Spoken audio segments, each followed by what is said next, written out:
And it's recording.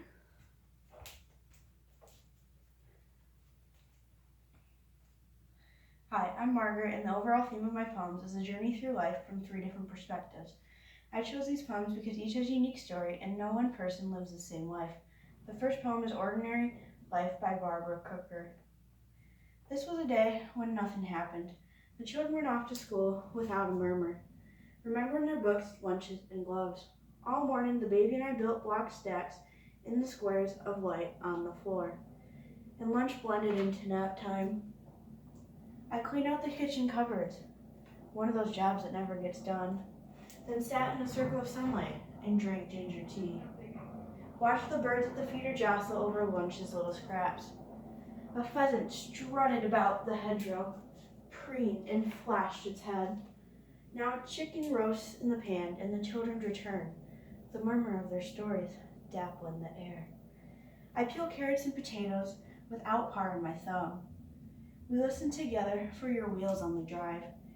Grace before bread, at the table, actual conversation, no bickering or pokes. And then the drift into homework. The baby goes to his cars and drives along the sofa ridges and hills. Leaning by the counter, we steal a long, slow kiss, tasting of coffee and cream. The chickens diminish to skin and skeleton, the moon to a comma, a sliver of white. But this has been a day of grace in the dead of winter, the hard, cold knuckle of a year, a day that unwrapped itself, unlike an unexpected gift, and with the stars turned on, ordered themselves into the winter night. The first poem describes a typical day of a working-class family whose routine is now familiar by many others. In this next poem, we see the delicacy of life as a young child before it is spoiled by the hard truths of life. The next poem is titled For a 5-Year-Old by Flora Adcock.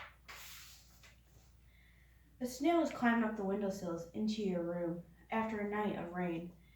You call me in to see, and I explain that it would be unkind to leave it there. It might crawl to the floor. We must take care that no one squashes it. You understand and carry it outside with a careful hand to eat a daffodil.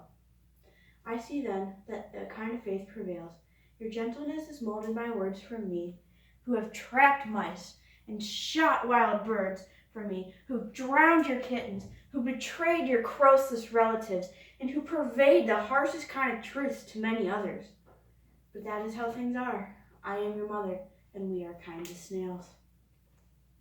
Whereas the last poem compared the innocence of life to the harshness of life, the next poem explains the emotions of a father whose daughter has recently moved out of the house. This poem is called No Longer a Teenager by Gerald Lachlan. My daughter, who turns 20 tomorrow, has truly become independent. She doesn't need her father to deal with the bureaucracy of schools, HMOs, insurances, and DMVs. She is quite capable of handling landlords, bosses, and auto repair shops. Also boyfriends and roommates, and her mother. Frankly, it's a big relief. The teenage years were often stressful. Sometimes, though, I feel a little useless. When she drove down from the Northern California to visit us for a couple days, she came through the door with the biggest, warmest hug in the world for me. And when we all went down for lunch, she said, affecting a little girl's voice, I'm going to sit next to my daddy. And she did, and slid over closer to me so I could put my arm around her shoulder until the food arrived. I've been keeping busy since she's been gone, mainly my teaching and my writing. When she left, I simply said, I love you. And she replied quietly, I love you too. You know, it isn't always easy for a 20-year-old to say that. It isn't always easy for the father. Literature and opera are full of characters who die for love. But me, I stayed alive for her. Thank you.